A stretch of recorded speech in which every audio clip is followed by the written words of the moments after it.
We'll do a quick video analysis of Harry Wiltshire. He's a pro triathlete. He came to the Woodlands to train with Magnolia Masters for he was here about 4 or 5 weeks before Kona. Used it as kind of a base to prep for the race. And so this was the first, the video, this front side video is the first video when he got here, kind of in the first couple days, I think, of when he got here.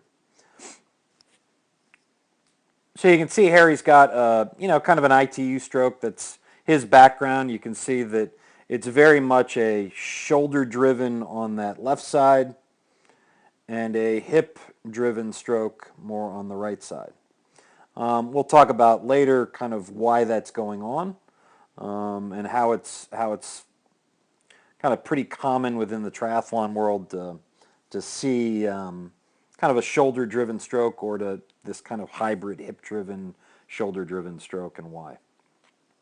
But we'll keep on looking at a stroke. So here's kind of a front view above water, him swimming. So if you want to see why Harry's really good at what he does and why he was able to come first out of the water in Kona, you can see here that even with all this kind of shoulder-driven stroke with a lot of momentum coming over the top, he lands right there, shoulder width apart, keeping everything moving forward.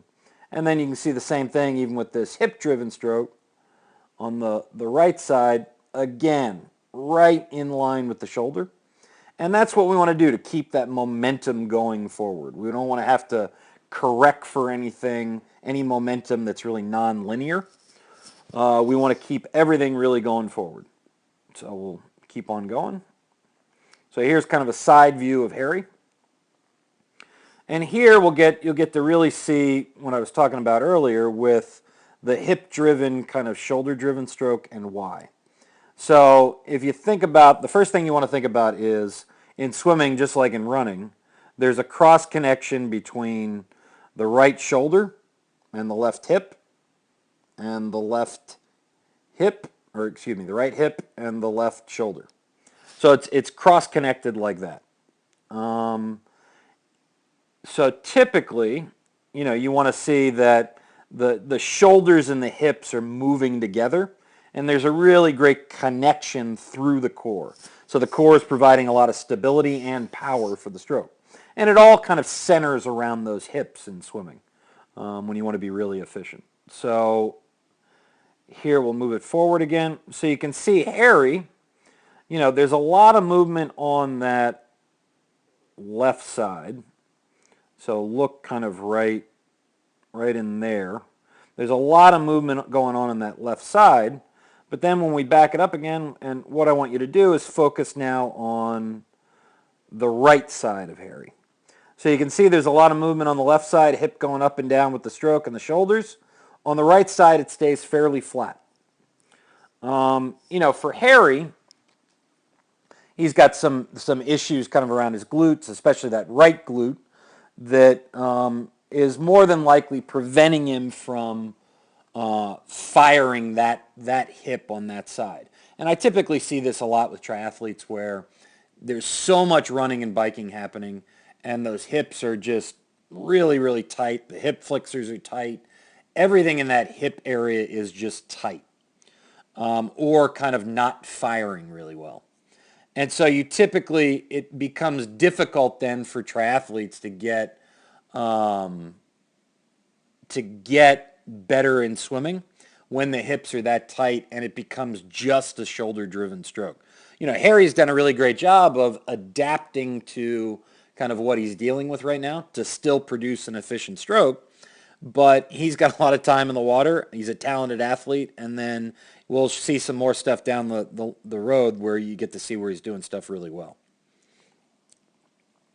So here's kind of the underwater right side view. You'll get to really see why he's doing stuff well. So we back it up here, and what we can see is his hand enters, and he's really got that hand in a position to catch the water. It's probably a little bit extreme right there where it's already pointing straight down right when he gets in the water. but it's partly because of the speed of his tempo, which is he's got a fairly high tempo for a triathlete. It's about, I mean, he was as fast as 1.0 to 1.1.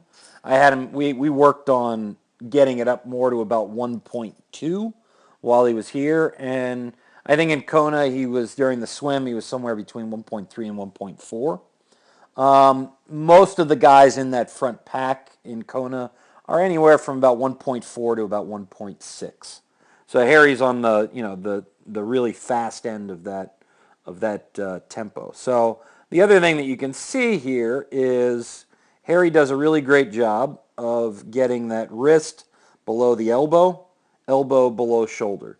So right from the very beginning, he's got a really great position on the water to catch and pull it forward. So then as we go forward, you can see he still keeps that elbow relatively high, digs in with that shoulder and those hips, and pulls the water through.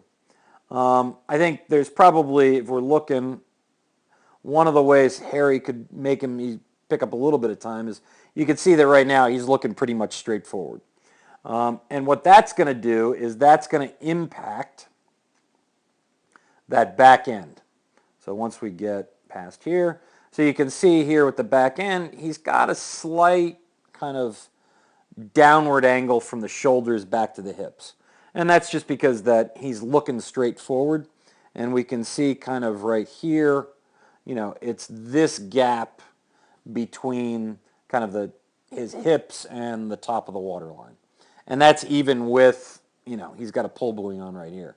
So his back end's still a little bit low. He's doing a really great job, though, of getting on top of the water at the front of the stroke and levering the water. Although you can argue that he's giving up a little bit because he's shrinking his water line and creating a little bit more drag than he needs to. So we'll continue to go forward. So here's the left side view underwater. And you can see as he goes by, there's, you know, just a little bit of slippage on the water, and that's partly due to that angle at the back end. So here's a really good shot, though, of why Harry's doing as well as he does.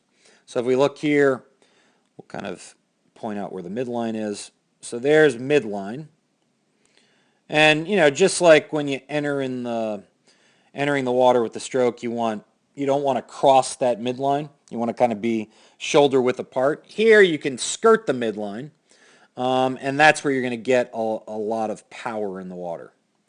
So you can see here, you know, we'll back it up a little bit. So Harry comes in, he's right on the midline, pulls through, and then again, he's going to pull through. We talked about this a little bit, which was, if you could see that he crossed that midline on the right side when he took a breath. And if we go back, you can see kind of he comes in, skirts the midline when he's not breathing, skirts the midline when he's not breathing. And then when he takes that breath, if you're not paying attention, and I see this a lot, if you're paying attention more to the breath than you are to what this hand is doing, you'll see that slip right there a lot. So, you know, again, Harry has a really fantastic stroke. Obviously was able to convert it into a great swim in Kona. If you have any questions or